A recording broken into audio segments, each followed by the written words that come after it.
Shri Venkateswara gold తాకట్టులో ఉన్న మీ బంగారాన్ని విడిపించి కొనబడును.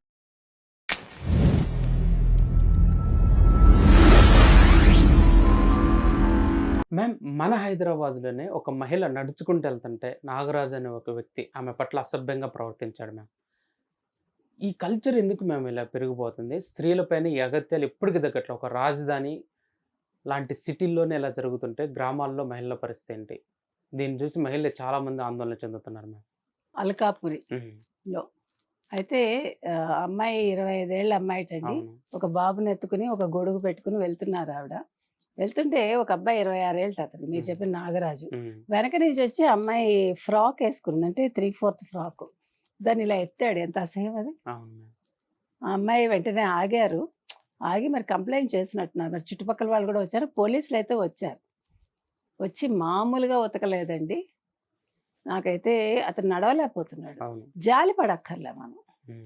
తప్పు చేసిన వాళ్ళ విషయంలో ఎప్పుడు జాలి పడకూడదు, గుర్తుపెట్టుకోండి. మనం ఏం చెప్పాలి, వాళ్ళకి బుద్ధి వచ్చేలా చేయాలి. మళ్ళీ ఇంకోసారి ఆ తప్పు చేయకూడదు. కొంతమంది ఏదో దండం దశగుణ భవేత్ అంటారు. అవును. అందుకని ఇలాంటి వాళ్ళకి దండం కావాలి. హ్మ్. ఇప్పుడు చిన్నపిల్లలు అనుకోండి, హ్మ్. సామదాన భేద దండోపాయం లాస్ట్లో. అవును. సో ఈయనకి సామం దానం ఇవేం పనికిరావు. ఫస్ట్ దండం ఈయనకి. ఎందుకంటే చేసిన పని అలాంటిది. అవును మ్యామ్. ఆడవాళ్ళని ఫర్ గ్రాంటెడ్గా తీసుకోకూడదు. ఇప్పుడు అమ్మాయి గౌన్ వేసుకుంటే నీకెందుకు, ఏది వేసుకుంటే నీకెందుకు, it is none of your business. అవును. అమ్మాయి బాటిగా అమ్మాయి గొడుగేసుకుని హ్యాపీగా వెళ్తున్నారు. నీకు వెనక నుంచి వచ్చి అట్లా చేసావంటే నీ మనసు ఎంత నీచంగా ఉంది. ఇలాంటివి అస్సలు మనం ఎంకరేజ్ చేయకూడదండి. ఎక్కడ జరిగినా ఇంతకీ నేను అప్రిషియేట్ చేసేది ఏంటంటే, ఆ అమ్మాయి కంప్లైంట్ చేయగలిగారు చూడండి. అవును. దాన్ని ఫర్ గ్రాంటెడ్గా పోన్లేవాడు ఇలా చేశాడు, ఎందుకు వచ్చిన గోల, నలుగురు ఏమనుకుంటారో, నాదే తప్పు అనుకుంటారేమో. ముందు అమ్మాయిలు ఆలోచించేది అది. ఓకే. ఇప్పుడు ఎవడైనా వచ్చాడా, నువ్వేదో అనుంటావు, లేకపోతే వాడు ఊరికే చేస్తాడా అనేవాళ్ళు ఉంటారు. అవును. ఇంట్లో వాళ్ళు ఏమంటారో అని భయపడే వాళ్ళు ఉంటారు. ఇప్పుడు కొన్నిసార్లు భర్తలు సరిగా ఉండరు. నువ్వేదో అనుంటావు, లేకపోతే నేను ఆ డ్రెస్ వేసుకుని ఎవడెళ్ళమన్నాడు. ముందు మనం మన ఇంట్లో వాళ్ళనే తిడతాం, గుర్తుపెట్టుకో. అవును. ఇప్పుడు మన ఇంట్లో పిల్ల తప్పు చేసి వచ్చింది అనుకోండి, నువ్వేదో చేసి ఉంటావు, లేకపోతే ఎందుకు అలా అంటాడు వాడు, లేకపోతే వాడు ఎందుకు దొంగతనం చేస్తాడు నీ దగ్గర, నువ్వేం చేసావో అంటే ఫస్ట్ మనం మన వాళ్ళ మీదే పడిపోతాం. We never accept the truth అనమాట. అది మన ఏమనాలి, మనం జీర్ణించేసుకున్నాం అట్లా. ముఖ్యంగా ఆడపిల్లల విషయంలో, నాన్న వాడు నన్ను ఇలా అన్నాడు అంటే, నువ్వు చూడకుండానే వాడు అనుంటాడా, ఫస్ట్ క్వశ్చన్ అది ఉంటుంది. అవునా? అవును మ్యామ్. అలా కాదు, అవునా చూశాడమ్మా, ఎవడు వాడు అని అడగాలి. ఫస్ట్ మనం నెగిటివ్లోంచి పాజిటివ్లోకి వెళ్ళకూడదు. అవును. మనం ముందు భయపెట్టేస్తాం పిల్లల్ని. ఇప్పుడు ఒక అమ్మాయి ఒక అబ్బాయిని ప్రేమిస్తున్నాను అనుకుందామండి. నాన్నగారు నేను ఒకళ్ళని ప్రేమించానంటే, ఎవడు వాడు కులమేంటి, ఈ వాయిస్ ఎప్పుడైతే రేజ్ అయిందో అమ్మాయి ముడిచిపోతుంది మానసికంగా.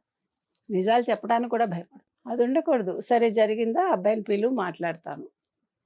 కూర్చోపెట్టి మనం మాట్లాడాలి, ఫ్యూచర్ గురించి మాట్లాడాలి. ఓకే, నువ్వు చేసుకుంటావు, ఏం చేస్తావు తర్వాత, అమ్మాయి వయసు ఇది, నీ వయసు ఇది, ఉద్యోగం ఉందా, ఇట్లా మాట్లాడామనుకోండి, we can convince them. First మనం నెగిటివ్లోకి ఎప్పుడు వెళ్తామో వాళ్ళలో పట్టుదల పెరిగిపోతుంది, గుర్తుపెట్టుకోండి. సో నేను అనేది కౌన్సిలింగ్ అనేది ఎక్కడో ఉండదండి, మన ఆలోచనలోనే ఉంటుంది. అనుభవంలోంచి రావాలి ఇవన్నీ. అందరి పిల్లల్ని మీరు ఒక్కలా పెంచలేరు, పెంచడానికి అవ్వదు కూడా. నా పిల్లని కొట్టాన్ని మీ పిల్లని కొడితే రెండో రోజు ఆ పిల్ల వెందు. కొట్టడం సమస్యకి పరిష్కారం కాదు. అలాగా ఈ అమ్మాయిని మనం ఎక్కడ అప్రిషియేట్ చేయాలంటే, ఫస్ట్ తను కంప్లైంట్ ఇవ్వగలిగింది, ఐఎమ్ సో హ్యాపీ అది. రెండోది, వాళ్ళ ఇంట్లో వాళ్ళ రియాక్షన్, అత్తగారు ఏముంటుందో తెలియదు, మామగారు ఏమంటారో తెలియదు, భర్త ఎలా రియాక్ట్ అవుతాడో తెలియదు, ముందు ఆ అమ్మాయిని నిందలేస్తారేమో తెలియదు, లేదు ఆ అమ్మాయి తల్లిదండ్రుల సైడ్ కూడా వాళ్ళు ఏం మాట్లాడతారు, ఎందుకు నువ్వు అంత దూరం ఎందుకు తీసుకెళ్ళావు, పోలీసులను ఎందుకు పిలిచావు, ఇది పోలీస్ స్టేషన్ వరకు ఎందుకు తీసుకెళ్ళావు, మన పరువు ఏమైపోతుంది. అసలు పరువు అంటే ఏంటో నాకు ఆ పదానికి అర్థం ఇంతవరకు తెలియదండి. మీకు తెలిస్తే చెప్పండి. పరువు అంటే ఏంటి, మన ఇంటి పిల్లని లేదు పిల్లాడిని ఎవరైనా అన్యాయంగా ఏదైనా చేస్తే దాన్ని ఎదుర్కొనే స్థైర్యం మనం ఇవ్వగలగాలి పిల్లలకి. ఓకే, నీకు ఏదైనా జరిగిందా, నువ్వు ఫస్ట్ 2 పీకి రా, నేను చూసుకుంటాను అనాలి. తల్లి అయినా సరే, తండ్రి అయినా సరే, no gender bias, we have to teach them that. అది పరువు అంటే. అంతేగాని వాడు ఏదన్నా నువ్వు మాట్లాడకుండా వచ్చేసేయి, తలంచుకుని వచ్చేసేయి, అది కాదు. సో ఈ విషయంలో అబ్బాయికి ఏదైతే దేహశుద్ధి పోలీసులు చేశారో అది సరైందండి. ఆ పిల్లాడికి బుద్ధి వస్తే మంచిది. బుద్ధి రాకపోతే ఇంకోసారి మళ్ళా దేహశుద్ధి ఇలాగే జరుగుతుంది.